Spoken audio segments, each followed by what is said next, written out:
So let's get started. This is a session on the future technology for feature detectors and the associated analysis methods. And we will start with an overview talk by Jan Harms, and then we'll have 4 talks, Matt Evans and Robovat, Tejasvi Venumathav, and Stephen Green. Unfortunately, the first 3 speakers will be online, but Stephen is here to speak about very trending topic of using AI for gravitational data analysis. So, and then we'll break for coffee and then come back for a panel discussion, which involves, apart from the speakers, Ajith Mehta and Alvin Chua.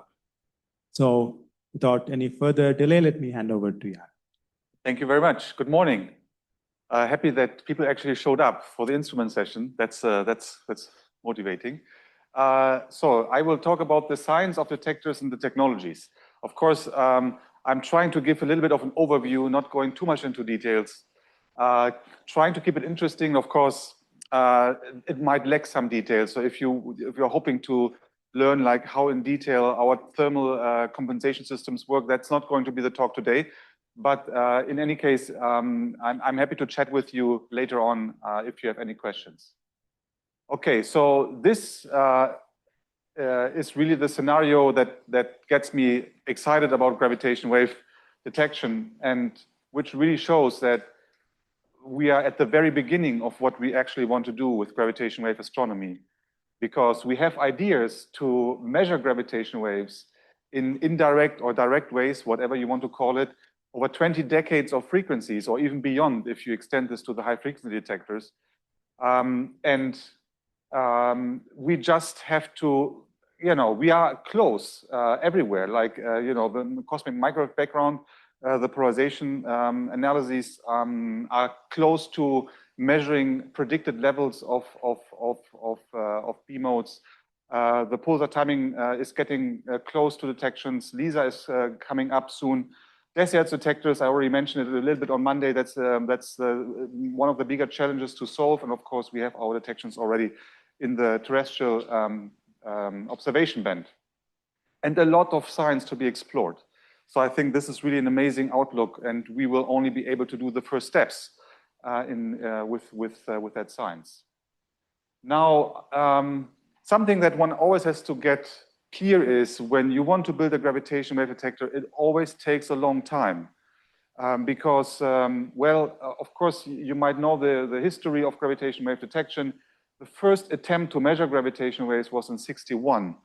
That was not so far after the Chapel Hill conference, essentially, where here Joe Weber tried, together with Caltech seismologists, to find gravitational wave signals in seismic data. So essentially the Earth responding to gravitational waves, and so they set the first upper limit in a '61 paper. And then, of course, you might know that the same Weber started to do resonant bar detectors, and so there was a laboratory experiment at some point.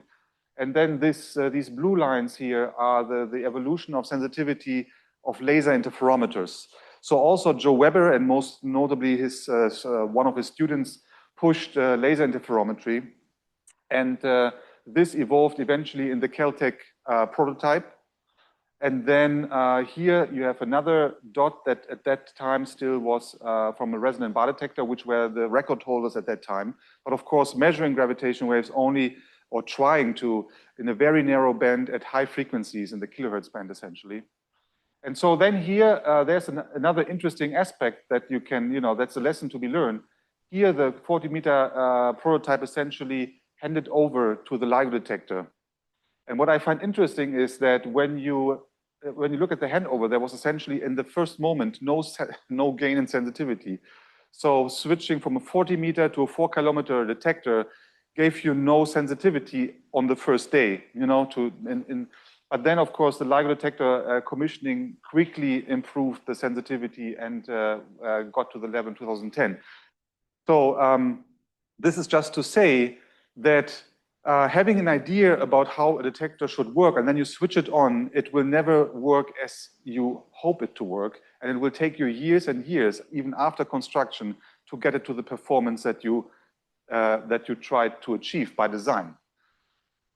And then we have the sensitivity evolution here. Today we are, Rana predicted a little bit into the future in his 2014 paper, and he was not so far off from what we have today. This is in fact here, that point is corresponding quite accurately to what we want to get with third generation detectors like Cosmic Explorer and Einstein Telescope, which might even get a little better than this by design at least.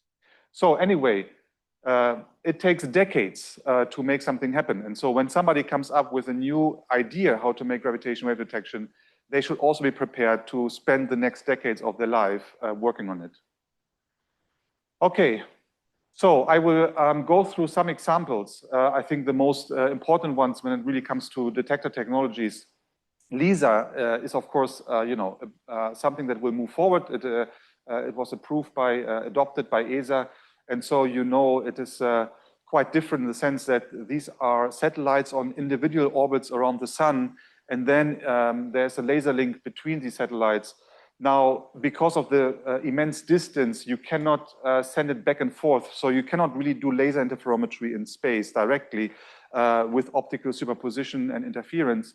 But you have to essentially accumulate signals on all these satellites and then electronically combine them with time delays to imitate essentially what happens in a true laser interferometer. And we call this time delay interferometry. So it is really post-processing that you apply to the data that you acquire. And this is quite complicated because that is not a rigid formation.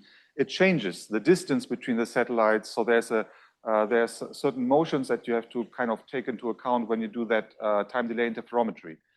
Quite complicated. And then also this space, even though it is quieter than Earth in some respect, it has its own noises. It's not a noise-free environment. The sun is producing fluctuating radiation pressure on anything that is in space. And that matters also to LISA. And the way that they deal with it is essentially they put a smaller cube inside the center of a satellite. And that one is meant to be freely falling. And then around it is the satellite. And they just have to keep distance between the satellite and the free falling cube. And so the satellite itself becomes the protection against the radiation of the sun. And we call this whole thing drag-free control, essentially. But since you have to keep distance from this freely falling mass, there is a little bit of sensing involved to be able to know how far the distance really is between satellites, so the housing of this cube and the cube itself. And so there's a little bit of sensing, and then you have to essentially push on the satellite itself to keep distance. But you could also push at low frequencies on the test mass. So it's a little bit of a complicated scheme, but in any case, this is the idea. And of course, the same technology was proposed to be adapted to higher frequencies. That seems easy, but it's not, because you have to really change quite a bit the optical sensing here. It's not going to be easy. By the way, it was also proposed to move this, to adapt the same technology to lower frequencies than LISA even. So that might be also another avenue. In any case, that's of course a very important concept for us to work with. Another concept for the decihertz band is to use the moon itself as an antenna. And essentially that has already been tried in 72 with a sensor that was deployed on the lunar surface to measure gravitational waves. That was also a Joe Weber coordinated experiment. And well, it didn't work. There was some problem with the mechanics. The design was flawed. But in any case, the idea essentially was good, because they knew at that time already that the moon is seismically extremely quiet. So this is, of course, always an important part of your experiment. You need a test mass to measure something, and it has to be very, very quiet. Whatever it is, the suspended test masses of LIGO, the atoms that are freely falling, or the moon itself, for example, this works. These detectors work only because the test masses have extraordinary qualities. And here the thinking is that, okay, this is seismically extremely stable. There is no ocean, no atmosphere, very few human beings. So it is going to be very quiet also in the future. And then you can try to measure that motion with an array, for example, of seismic sensors. They have to be, of course, very, very high quality. And so building them is also, of course, going to be a very challenging, you know, part of the experiment. Okay, then, okay, I will talk more about this. So here, just to give a summary of where we are and where we want to be. We have the LIGO detectors, Virgo and Kagra. Now, LIGO India coming up next, and then in the more distant future, Einstein Telescope and Cosmic Explorer. That's what we want to have.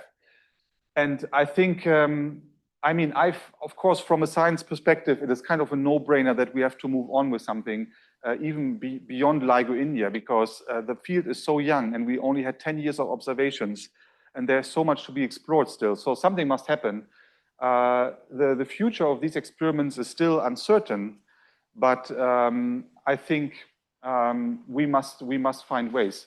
Einstein Telescope at the moment is, let's say, already forming a relatively solid collaboration with now more than 1,500 people trying to realize this thing, with candidate sites and infrastructural funds already put on the table by governments to move forward. But it is, of course, something that still has to be decided if it will move forward, because it is going to be very, very expensive. So we are here talking about billions of dollars or euros that have to be spent on these infrastructures, and that is, you know, that is always posing a challenge, of course, in the end. So we will see, you know, how this will move forward. Okay, but about the technologies, I will talk more in the coming slides. Just to say that, you know, to give you a list of the things that I'm personally aware of how people want to detect gravitational waves. Levitated superconducting spheres through the effect they have on magnetic fields, or by direct displacement readout with coil and squids. Spin nanodiamonds, where you essentially have a diamond in a superposition of two spin states. Torsion bars, juggled and jiggled interferometers, essentially, you know, where you are throwing test masses into the air and measuring their positions. Ring accelerator detectors, so essentially taking something like DAISY or, you know, a ring particle accelerator and seeing the effect of gravitational waves on the trajectories of the particles. Binary resonance detectors, where people look essentially at the orbit, for example, of the moon around the Earth, and there are certain instabilities that could like amplify essentially the impact of gravitational waves on the orbit, and this was proposed to be monitored. Stellar resonances, so like the moon, also stars can respond, of course, to gravitational waves. And you could see that these are quite substantial amplitudes. I think we're talking about millimeter kind of amplitudes here of certain modes. And you could potentially see this with electromagnetic observations. So that was proposed. Doppler tracking, like the Cassini probe, that where the radio link was essentially used to look for gravitational waves. Atom interferometers, I already mentioned a little bit. Frequency comms, liquid helium, laser interferometer on the moon, and atomic clock arrays. So there's a huge, and this is really incomplete. I guess if you searched archive for a longer time, you could find as many that I haven't mentioned. Okay, so well, this also means we are really at the beginning, and people do put their heads into what we want to do in the future, and it's going to be interesting if any of this might also come up as a more serious detector concept in the future. Okay, now, despite the fact that there's so many concepts, they all have to deal with three major design problems. They have to deal with environmental noise. They have to provide extremely high intrinsic quality of the detector.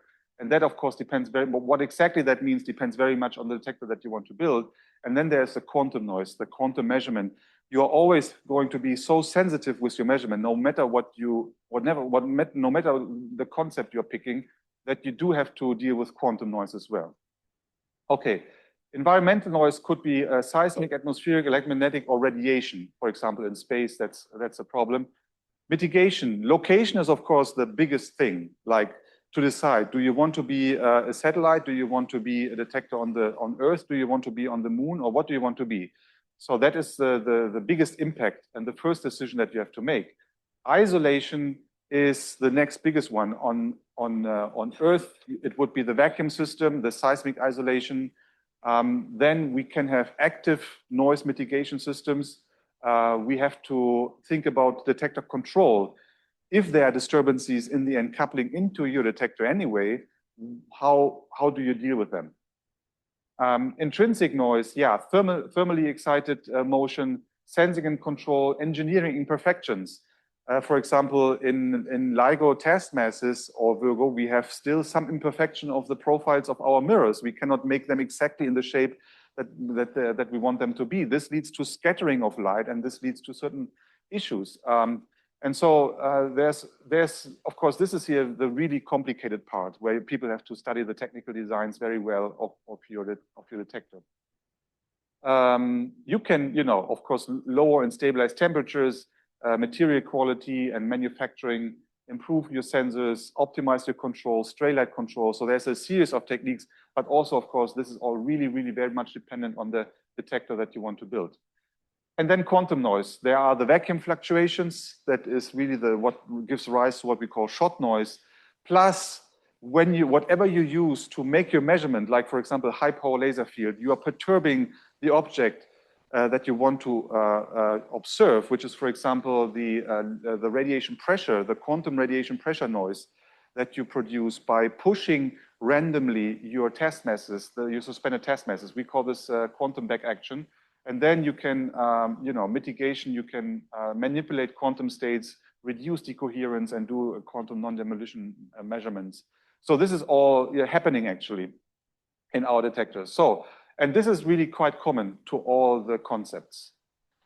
Now, let me go through these three categories. One of the big noises at the moment not playing a major role, but it might become really important for the Einstein telescope, for example, is magnetic noise. So you might think like, why do we, at the moment, we don't worry too much about magnetic noise, even though there's something interesting about it. So here is a spectrum that is measured, and here is the magnetic field fluctuations measured at a very quiet remote location, for example. And here inside our building. So the first lesson is our buildings are much noisier, like inside the experimental halls, than what we have outside in nature. And this you can explain easily by electronics, okay? An electrical system. But here there's also something interesting. There are some resonances in the natural spectrum, and these are the Schumann resonances. And this is was discussed intensely at some point, because it turns out that these ambient fluctuations are correlated across the globe. So if you measure them in Japan and in Europe, then you correlate your measurements and you will find an important correlation. And so that became important because it was a potential noise limitation, sensitivity limitation for the stochastic searches that also rely on correlations between different detectors. So I think this, and it turns out it's difficult to avoid that this kind of noise shows up in your detector, because we need we need components with magnetic susceptibility essentially at the lower part of your suspensions for actuation, coils essentially that you need at some of the stages for control of your alignment and everything. And so these things couple into your data. Of course, there can also be other things like trains passing by the detector site and so on, producing transients. So when you then look at this, for example, for the Einstein telescope, then you see the immense problem. It's almost a showstopper. So we have to think very carefully what to do. Here is like the Einstein telescope target sensitivity curve.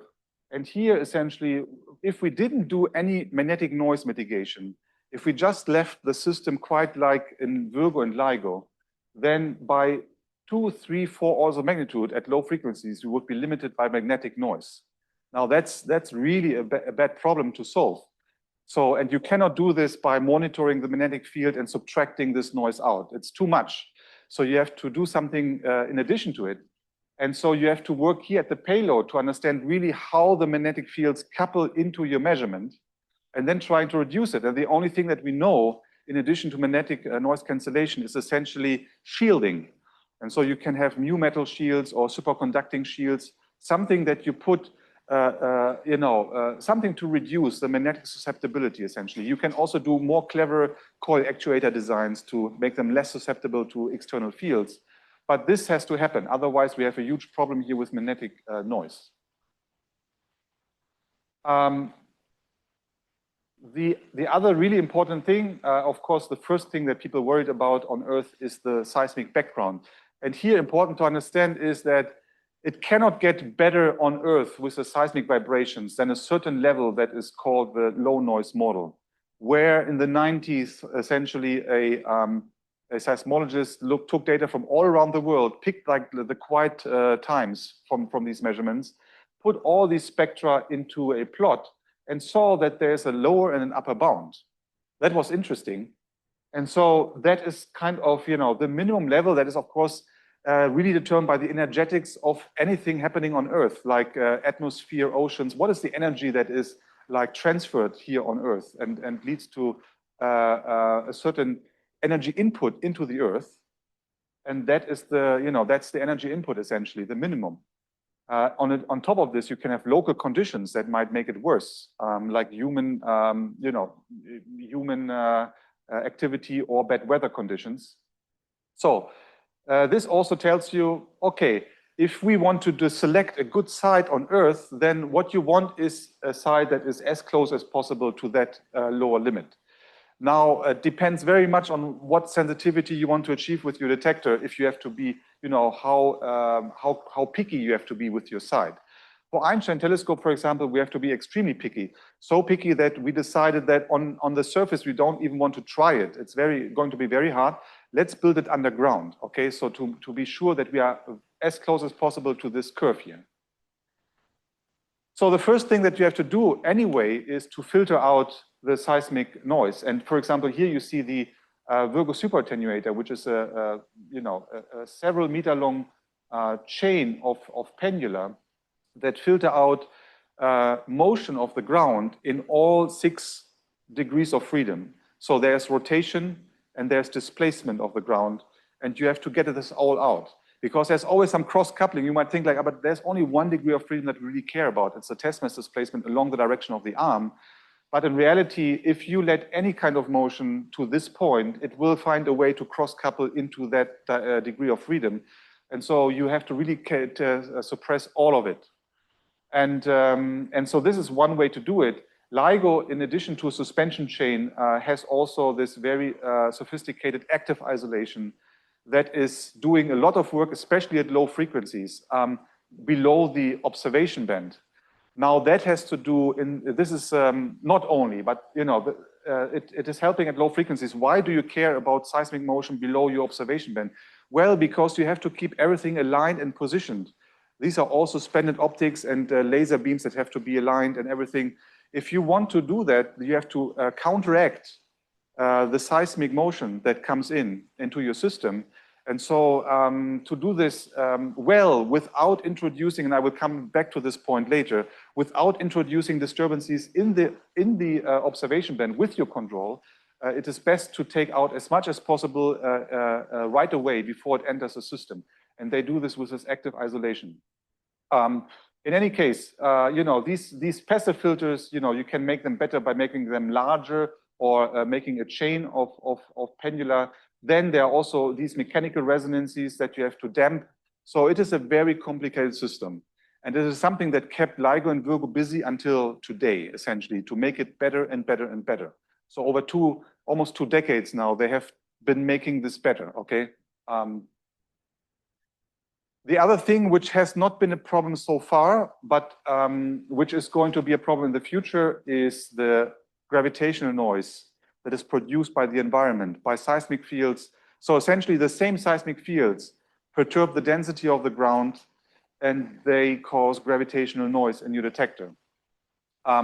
Seismic displacement produces density perturbations. Density perturbations produce perturbations of the Newtonian potential, and then essentially you can, in the end, for simple models, find a simple relation between displacements of the seismic field in terms of compressional waves and shear waves. This is here, one of the simplest models that you can come up with for the Einstein telescope for the acceleration of the test masses in the end. So, and even though we go underground, and it is a very quiet environment, we are far away from the atmosphere, and the seismic field is going to be very weak, still this is going to be a potential issue to think about and to mitigate. And that also then depends very much on the site, because the sensitivity goal that we set with ET was essentially connected to our predictions of Newtonian noise, how well we could possibly have, how low it could possibly be. There we put our target at low frequencies. And so at this point, of course, our low frequency sensitivity target becomes easily perturbed by Newtonian noise. If the site is a little bit worse than what we had in mind initially, then immediately we lose low frequency sensitivity with ET. So it is an interesting issue here. And site quality has to be studied very in detail to understand what is the level of Newtonian noise. And then people have to design essentially mitigation systems. How we will do it, there's only one way. Of course, there's no shielding. The one way we have is to put many sensors around every test mass that we have. And we have an ET for the triangular, we have like 12 suspended test masses that we have to think about. In reality, there are 24 because we have pairs of interferometers for high and low frequencies, but only one of them really is affected by this noise. And we have to put sensors around, monitor the seismic field, use the data to produce a coherent model of the associated gravitational perturbations, and that model is being subtracted from the data to clean it up. A very complex system. Also because the seismic field doesn't always have the same properties, it is changing with time. So just to show the impact of the potential impact of environmental noise. For example, in Virgo, you see like the weather conditions and the seismic noise level because of human activity, traffic on the highways being different in day and night, causes oscillations in your detection range, okay? So this impact is real already in current detectors, and of course we have to be very careful about the very low frequency detectors like ET. If you sacrifice a little bit of low frequency sensitivity, you're losing a lot of range already. So you're going more like to 50 with redshift from the above 100. So the impact is important also on pre-merger warning times, etc., etc. So it has an impact on the science. It's not just a technical thing to solve. So to summarize that part, also to extend it to the next slides, essentially, if this is the most important choice, location. Then once you have set the location, everything follows, and it has a huge impact on anything coming later. So on the detector configuration, we want to be underground. If we want to make full use of the low noise environment underground, we also have to build a detector that extends, the observation band to low frequencies. And you cannot do this with a LIGO concept. You cannot extend, for example, the LIGO concept for observations down to 3 Hertz. It doesn't work. You need something else. And the idea is to do the xylophone. That's a decision to make. You want to go all the way down to 3 Hertz because that's where the Newtonian noise will kick in, the gravitational noise. So to do that, you need the xylophone and you need cryogenics. So you see, it has big, important consequences to once you have to decide where you go. Because you don't want to go to a site and then not fully exploit the quality of the site. For Cosmic Explorer, they want to stay at the surface, and then they can pick a concept that is much closer to the LIGO detectors. Fine. And then, of course, this has also a huge impact on the science that you can do. What are the masses of black holes that you can observe, and what is the range, the observational range for that, and so on and so forth. So just to say, this is really a big issue always. Now, the next thing, and now I'm going to the next category, but connected still to environment. Now that some perturbation will still enter your system, you have to set up your controls to keep everything quiet and aligned. And one of these examples, which now looks a little bit better in the meantime in the LIGO detectors, was the angular controls, essentially to keep the mirrors aligned and so that the beam can also be as close as possible to the optical axis. And so that control, which is a low frequency alignment, turns out to introduce noise in your observation band. And it was limiting LIGO for some time. And there are other controls noises. So what is the story here? Let me skip because I'm also, I think, running out of time. So to go into that example. So essentially you have a sensor for the angular motion of your optics. Now that sensor sees that motion, but not at all frequencies. So let's say above a few hertz, the measurement starts to be limited by sensor noise because at higher frequencies, our seismic isolation is very effective and takes all the ground motion out. And so there is not really any angular motion at higher frequencies that you can sense with your device. So your sensor introduces essentially in the measurement sensor noise, which is important above a few hertz, while it is seeing the signal that you are after at low frequencies. Now, that sensor noise is passed through a controls filter and then goes back into the system via actuators. And that's now the problem. You have a seismic isolation system that keeps everything super quiet above a few hertz. Now you have to monitor the system and control it. But then with that control, you introduce excess noise with your sensor, and that goes into your gravitational wave measurement at higher frequencies. So that's the challenge here. You have to use that signal to keep everything aligned, but you don't want to reintroduce the sensor noise into your system. Well, you could think like, okay, if I can pass it through a filter, then I make a filter that is just cutting everything out above a few hertz. That's what you want to do, but there are fundamental limitations to how well you can do that, it turns out. You cannot design a filter that takes everything out above a few hertz and is providing good control below a few hertz. That's fundamentally impossible, at least if the filter is linear. Now, you can do other things, and LIGO has done other things to improve the situation. Essentially, if you take out that more and more of this noise here, then you make it easier to control and you can lower the sensing noise as well. But there's another way that was recently proposed. Essentially, you can abandon the linear filters and you introduce machine learning to do the control. And so this is not simpler, but potentially giving you better results. It's not simpler because what you have to do is essentially you have to study your detector in detail and come up with a digital twin of your detector. And then you train machine learning algorithms in simulation thousands and millions of times to learn the best way to control your instrument, now with a neural network. And then you implement it. And that's what happened in the LIGO detector, in LIGO Livingston. Essentially doing that, it is possible to reduce that noise injection by 2 orders of magnitude without changing anything else, just putting in a neural network instead of the linear filter. And this is the thing that was recently demonstrated.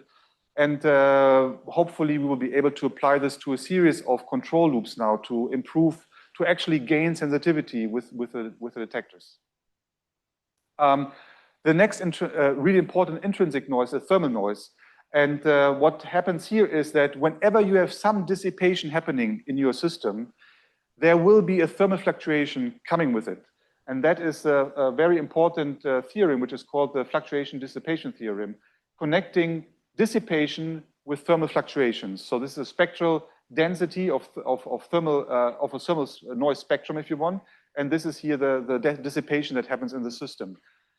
So what that means is, for example, if you have a pendulum that loses energy over time, then it means that that pendulum will also have thermal fluctuations in its position. If it were a perfectly dissipation-free system, there would be no thermal noise. So this means also that the best way to tackle this here is by producing very, very high-quality systems. It starts with the materials and the mechanics, the suspensions, the coatings on your mirrors. They have to be the highest possible quality because then you reduce the dissipation and then you reduce the thermal noise in your system. There could be, for example, what are the dissipation mechanisms, reconfigurations in your materials, for example. And in the end, when you look at the spectra of the thermal noises, you have suspension thermal noise, coating thermal noise. These are really important. You can see if you compare this with the sensitivity targets for advanced LIGO here, then they are really limiting the detector. Okay, next one, quantum noise.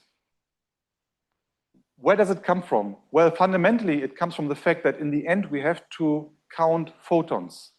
That's our signal. We have some photodiode, some photodetector somewhere in the output of the detector, and we count photons. That's all we do. That's the entire signal of a gravitational wave detector with where the gravitational wave signal is. And so of course, that means they will arrive randomly. And that depends on the state of your field, how they actually arrive. So if they are in a so-called coherent state, they would come like shot noise, like in a Poissonian distribution, essentially. But you can manipulate the state so that the arrival time could be more regular. And that can reduce the quantum noise, for example. I will come back to this.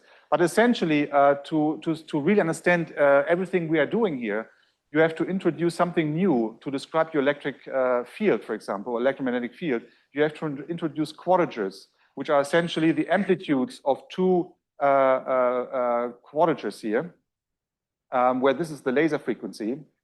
And so here inside these amplitudes, you can think of this as amplitude modulations and phase modulations, roughly speaking. We call them amplitude and phase quadratures. And it turns out that these two here fulfill a Heisenberg uncertainty relation. So the product of them has a certain minimum, the fluctuations, the quantum noise in these. And then if you can then set up these graphs here where you essentially represent the quantum noise in these two quadratures as contours of a Gaussian distribution, which is circular for coherent states or elliptic for what we call squeezed states. That's where the term squeezing comes from. We take the circular contour of the coherent state and then we squeeze it into an ellipse and reduce in some direction in this space the quantum fluctuations, but we increase it in the orthogonal direction. But if we had the gravitational wave signal along that direction here, we would have gained, because we have the, if it's a phase modulation, for example, we would here in this field would contain the gravitational wave signal, and we, with squeezing, would reduce the quantum noise in that measurement. If we had the gravitational wave signal in that direction, then we could have increased the quantum noise. So we have to be careful about how we do this exactly. We squeeze, step one, but then we also have to orient the ellipse in the right way so that we maximally profit from it. Now it turns out and now I'm getting to the end, there's a complication.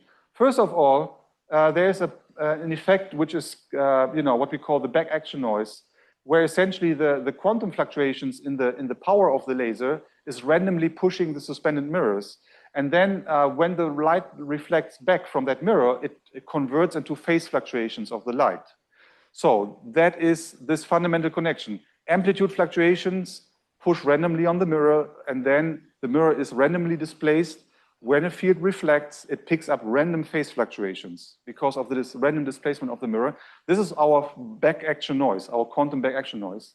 And it turns out that it increases the quantum noise. This is here the shot noise level. And then at lower frequencies, where this system is more susceptible to this back action noise, we get what we call quantum radiation pressure noise. That comes from this effect here. And so and this is really what you see also in the LIGO noise budgets, for example. There's an increase of quantum noise, and that is connected to this effect. Now, it turns out that because of these effects, there's another problem. So here's the squeezing, first step. This is just to give you an idea how we actually do squeezing. These are like relatively complex, but today quite compact optical tables with lasers and many optics. Essentially, you have to exploit some nonlinear couplings in crystals between different frequencies to produce squeeze states at the desired frequency. And so what you gain is essentially that the shot noise is reduced from a certain level to another level by squeezing. In this case here, it's maybe probably 12 dB of noise reduction. So this is demonstrated, and this you can measure at the output of your detector. And so you can inject it with something we call Faraday isolator. So it's a polarization-dependent device, and you send it in, and it goes into your detector, and then it comes out again together with the signal. And so then you observe here your gravitational wave signal in a squeezed state, essentially, and you profit from it. Here's a nice LIGO photo where you see how that thing actually looks like under vacuum. Okay, now coming back to the previous discussion, these ponderomotive effects, the coupling between the laser field and the suspended optics, and this is my last slide, is doing something with the orientation of your ellipse. It leaves the ellipse in the orientation that you send it in at high frequencies, but then where this ponderomotive effect becomes important, it rotates it by 90 degrees. That's the worst. You know, it is doing the worst thing that it could possibly do with your ellipse, because here it means that the quantum noise becomes stronger at low frequencies because of squeezing, while you gain at high frequencies. Because here you are moving the ellipse exactly that the elongated part of the ellipse is in the direction of your signal in this quadrature space. So that means you lose sensitivity at low frequencies and you gain sensitivity at high frequencies as a consequence of these ponderomotive effects. So, but we can do something about it, and we are already doing something about it in LIGO and Virgo. Essentially, what you have to do is, before you send the squeezed light in, you have to reflect it from a filter cavity. And it turns out that it's a simple resonator, like a Fabry-Perot cavity. And it turns out that reflecting it, and you have to design this well, it has to have certain characteristics, but it can do a rotation like that in the opposite direction, exactly like this, with a minus sign if you want. And then it comes into your detector that rotates it back. But then if the state comes out, it turns out that the rotations are perfectly compensated and your ellipse is perfectly aligned over the entire band in the direction that you want. So this is essentially pre-rotating the field so that this rotation from your interferometer is perfectly compensating it. And then you get a perfectly aligned ellipse over all frequencies. We call this frequency-dependent squeezing. And we have these filter cavities here, for example, a photo from the LIGO filter cavity implemented already. And it works. And this is all really magic. In the end, you can see what's, to give you a last, explanation of what's happening here. So you have essentially the quantum noise of a LIGO without squeezing. Then you could apply some squeezing without the filter cavity. You see here it would enhance quantum noise at low frequencies and reduce it at high frequencies, so from red to blue. But now you put in the filter cavity here without any optical losses, and I want to make this final point, which is really important and the main thing that we are battling today. So without losses, you can then align the ellipses and you get the same quantum noise reduction over the entire band. Now you get to the screen curve. Unfortunately, that's not the reality, because our systems always have optical losses. And also our filter cavity has optical losses. Now, if you look at how well it performs in reality, it is maybe something like this we could achieve, and that's already challenging to achieve, this violet curve, where you now have the filter cavity with optical loss. You see, like, it still helps. It still helps you with respect to the red curve, but it is not giving you the big advantage here. At the moment, it's fine because there are other noises who are limiting you, so it's not too critical. But for the future, it is a major thing. And for the ET detector, this will be a major thing to battle. And by the way, it's not only the filter cavity, it's losses anywhere here for various reasons that is limiting momentarily the gain that we get out from squeezing. Our squeezed light sources are very high quality, but what we really get out of it in the end is much less because of optical losses. And so people have to go through all the components and mechanisms to tackle them one by one and decrease the losses to an extent that we can gradually improve our benefit from squeezing. And so let me stop here. Thanks. Thank you very much, Jan. It was a very nice summary of the challenges in the gravitational detection. Hemant.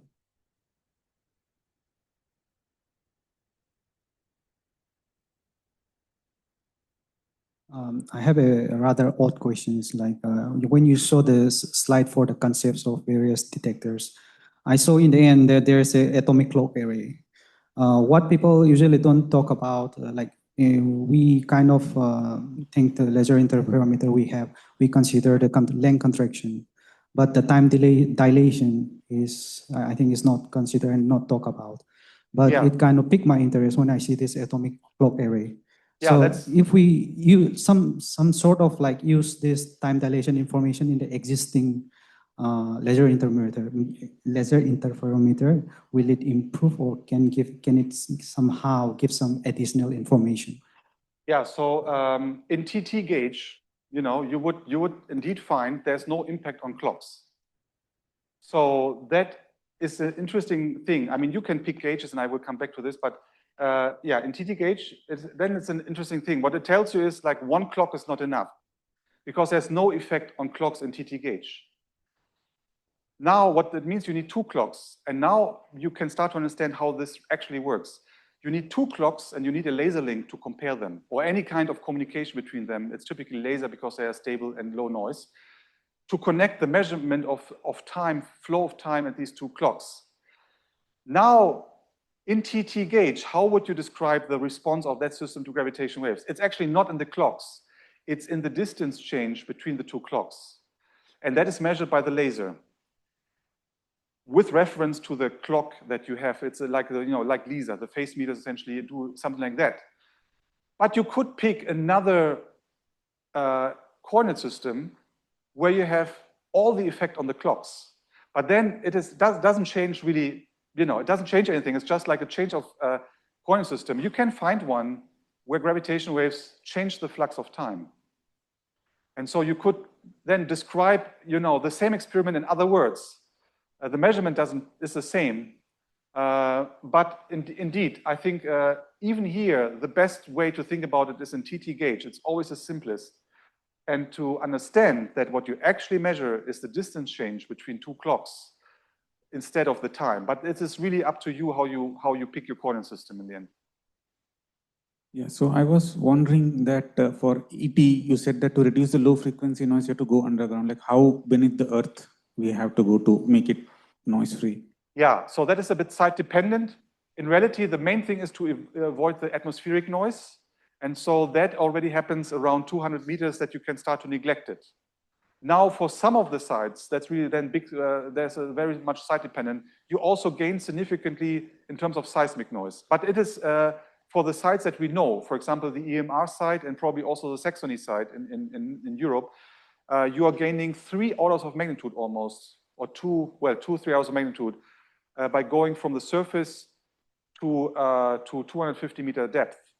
For Sardinia, it's a bit different. Seismic noise is reduced by factor 2-3 from the surface to 250 meter depth.